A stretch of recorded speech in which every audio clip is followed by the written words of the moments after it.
आणि भाजपमध्ये दावा केला जातोय। ही बातमी आपल्याला पाहायचीच आहे। मात्र नवनीत राणा यांच्या संदर्भात ही बातमी जात प्रमाणपत्राच्या केसमध्ये दिलासा मिळाल्यास कमळावर लढणार। विश्वसनीय सूत्रांकडून TV9 मराठीला ही माहिती मिळालेली आहे।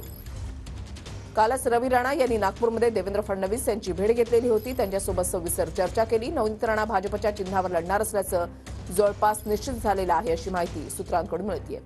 स्वप्नील उमाप आमचे प्रतिनिधी या संदर्भातली अधिक माहिती देतील। स्वप्नील, नक्कीच वृषाली, गेल्या अनेक महिन्यांपासून राजकीय वर्तुळात चर्चा आहे की खासदार नवनीत राणा या 2024 ची लोकसभा निवडणूक भाजपच्या चिन्हावर लढणार आहेत आणि यापूर्वी देखील भाजपच्या नेत्यांनी देखील तसे सुचोवाद दिलेले होते। जेव्हा जेव्हा भाजपचे प्रदेशाध्यक्ष चंद्रशेखर बावनकुळे अमरावतीला आले तेव्हा त्यांनी इच्छा व्यक्त केली की खासदार नवनीत राणा जी आहे ती अमरावतीवरनं भाजपच्या चिन्हावर निवडणूक लढवली पाहिजे आणि असं जर झाल्यास खासदार नवनीत राणांनी जर कमळाच्या चिन्हावर निवडणूक लढली तर मग आमदार रवी राणांचा जो युवा स्वाभिमान पक्ष आहे, ज्याची गेल्या अनेक वर्षांपूर्वी आमदार रवी राणांनी स्थापना केली, हा युवा स्वाभिमान पक्ष नवनीत राणांना जो आहे तो निवडणुकीमध्ये पाठिंबा देणार असल्याची ही माहिती विश्वसनीय सूत्रांनी आपल्याला दिलेली आहे।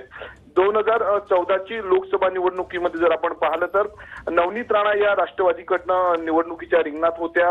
घड्याळ चिन्हावर त्यांनी निवडणूक लढवली होती। तेव्हाही आमदार रवी राणांच्या युवा स्वाभिमान पार्टीने जो आहे तो खासदार नवनीत राणांना पाठिंबा दिला आहे आणि तीच परिस्थिती या 2024 च्या निवडणुकीमध्ये देखील होऊ शकतं। आमदार रवी राणा जे आहेत ते आपला पाठिंबा, आपल्या पक्षाचा पाठिंबा खासदार नवनीत राणांना देणार असल्याची सूत्रांची माहिती आहे।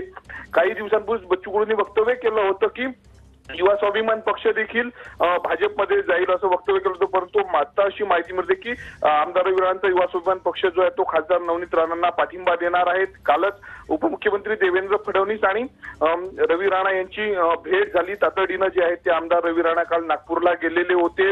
भाजप प्रवेशाच्या चर्चा ज्या आहेत त्या नवनीत राणांच्या सुरू आहेत। एकीकडे दुसरीकडे प्रचार तसा देखील खासदार नवनीत राणांनी प्रचार मेळघाटामध्ये सुरू केलेला आहे। कमळाच्या चिन्हाचा जरी प्रचार नसला तरी स्वतःच्या उमेदवारीचा जो आहे तो प्रचार नवनीत राणांनी केलेला आहे।